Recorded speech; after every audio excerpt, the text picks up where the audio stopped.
Hello, everyone.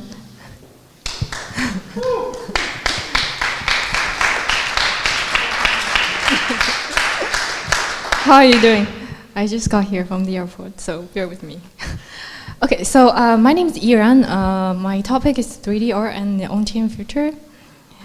I'm a non-technical background. I'm not a coder. So I will talk more from a designer's perspective. I will talk about my transition from an architect to a digital designer, my art experiments on blockchain ecosystem, and my thoughts on NFT, and the last art in Starknet. So how did it happen? I was trained in school as an architect, so in our studio, we train our design sensibilities from like 2D drawings and to 3D models back and forth. And we build projects like from different, with different scales. For example, cider factory to urban complex or like a city, a block, etc. And we work with digital tools, computer-aided tools to make models and sometimes physical models.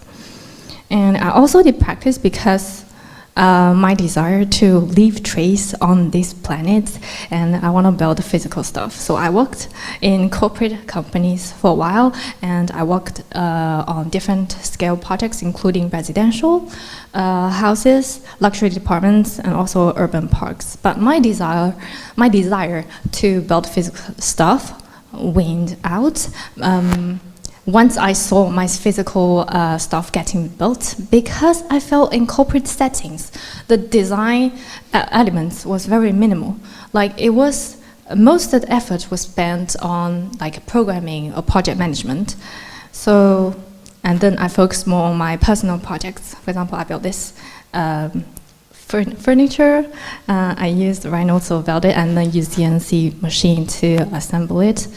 And then this project was for translating the movement of a 2D instrument to a 3D installation. And I also learned new material, a new design tool called Blender, and made some like fashion objects, jewelry design, etc. And then after a few experiments, my friend introduced me to blockchain. I was very excited about the technology, the philosophy, the decentralized philosophy of it, and I kept thinking, how can I contribute? How can I contribute with my own expertise? And then this happened. I went to a DAO event in Denver on last September, and I met an amazing human being whose name was Arctic, and he is an early community member in Axiebitat community. And his whole personality is, he looks like a cute Axie. And he wanted me to build a museum for him in Decentraland. And I invited my friend to work together with me. We built this project in Decentraland. Pretty much, it's very design-centered. Our idea is to build a monster-inspired model and put it in Axie setting. The goal is to exhibit his 100 winners. He held this context to showcase his 100 loop animation exhibition. So we faced with a lot of difficulties. For example, the streaming was like very slow to put like those video up there, and also we need to refine the model, etc. And also to put the model there, I have to export to certain format and then learn a new design, a new programming language called TypeScript, and to just do all the stuff. Yeah, and if you had a chance, definitely go to Decentraland. Our block is located at coordinates 85-22. Yes, it's really fun. It's a populated area, a lot of galleries, museums there.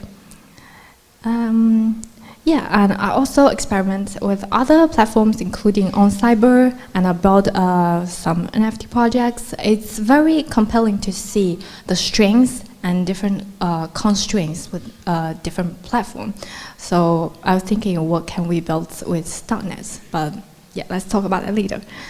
Along the way, I was also thinking about what makes NFT different as an art form? Like how NFT suddenly become such a trendy stuff.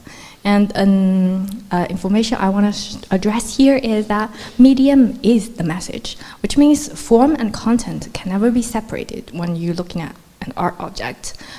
In the art history, I think every art movement are accompanied by two components. One is the development of new technology, the other is the increased awareness of the acknowledgement of human individual rights. Yes, it started, the modern process started with the Renaissance, when humanism was first introduced. When I design, I look into different inspirations. One of them called Exquisite Corpse. It has nothing to do with corpse. The game will usually include more than 3 players, and they took each part of a piece. It could be a painting, a composing, a piece of music, or it can be even an architecture, a building. Take this as an example. In Miami, the project commissioned several different designers, and they use their own design language to each design a piece of block of the facade, and that's the exquisite results. And the other art methods is called collage, and this is also very much related to the invention of the media. Back in 200 BC in ancient China and Japan, when paper was first invented, people tear those paper and glued it on surface to make new tickets and new art. And in America in 1950s, digital collage was used in advertisement and marketing materials. And if we look at some of the most popular NFT projects, including CryptoPunk, they definitely use those methods. And they took a core and used generated Python or whatever. They create those thousands different pieces. I think it's fascinating because it will give you a sense of community once you hold one piece of it. The other radical art movement I want to talk about is suprematism. So before suprematism, the subject of art was always a copy of nature or portrait. But after suprematism, it introduced a simple geometry. For example, this black square, and also the way it was exhibited. It was, if you look at the image on the right, it was exhibited on the northeast corner, hanging up there, in the room. That was very radical at the time because in the Russian culture, that was the place where you usually put the sculpture of the domestic gods. So yeah, so Malevich, he introduces, okay, my art is supreme. Yeah.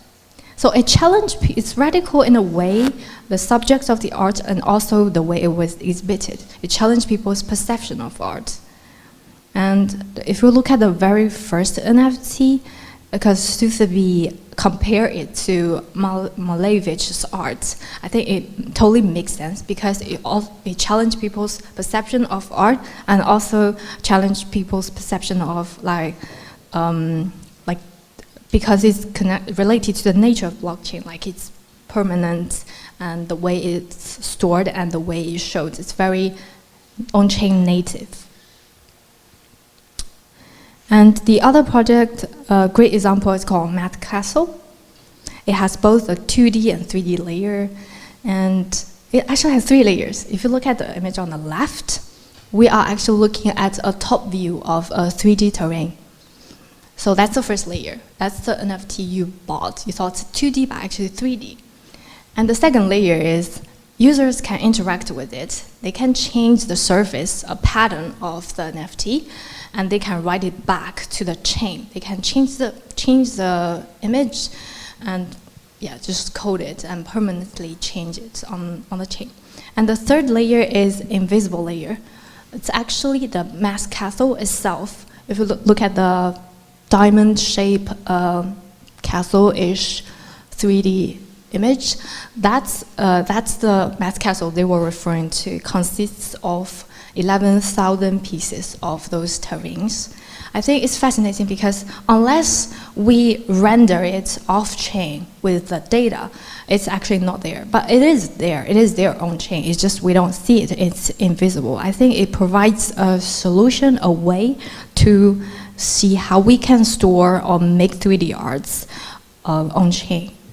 It's there because the information, the DNA was already written in the code. And I think another thing that blockchain or Starknet specifically can provide artists is to create collective intelligence art. It enable people all around the world to create arts. A perfect example is called Art and Place Project by Reddit. They held several projects since 2017. This is the one they had in 2017. So basically, they provided people with just a plain canvas of pixels, and people can just start painting on it. And just imagine if this project is a Web3 project, is a project on blockchain, that would be like more powerful, I guess. And we can look at the time collapse on Twitter. And then people might argue, okay, that's still 2D, it's 2D, but like 3D can start from 2D. If we look at the Decentraland, the platform I built, Axiebitat Museum on, they also evolved from different ages. The Stone Age, they actually started from pixels. And users buy those pixels and they can change the color of the pixels. And then later they evolved to the Bronze Age, the Iron Age, and then they also have different layers. But they use, it's not on-chain, like the interaction, the transactions between users happened on P2P network. And also the digital assets were stored on, for example, IPFS cloud, and some parts, like the owner information, was stored on-chain. And I think in the future, Starknet may have the scale to store everything, or at least the transactions on-chain. Yes, Starknet. So I think the most straightforward example is we can store the 3D art information on-chain. So earlier this year, people put the models built by me and my friend on-chain. So it's definitely doable. That was just a size limit. I think in the future, we will see more freedom. In economics, there is the term called the cost theorem. You can spend 5 minutes to read, 5 seconds to read, but to put it simply, it's the opportunity comes to the prepared mind. But in reality, is it true? Is it really the case? Not really, because we have a lot of obstacles, like the information asymmetry. People trying to hide information. Like there are a lot of invisibilities. People prevent and hide and defense instead of embrace and connect. I think this is a more like philosophical questions behind a lot of problems that humanity are now facing with. I think blockchain would, or Starknet in general, provide a possible solution to this. If we look at the vision by people from around 120 years ago, that's how people imagine the 20th century would be. On the left, the caption was listening to newspaper. And on the right, it definitely pictured a way that people can FaceTime with the people like remotely. They definitely are getting somewhere, but not quite exact. So just give us some inspiration.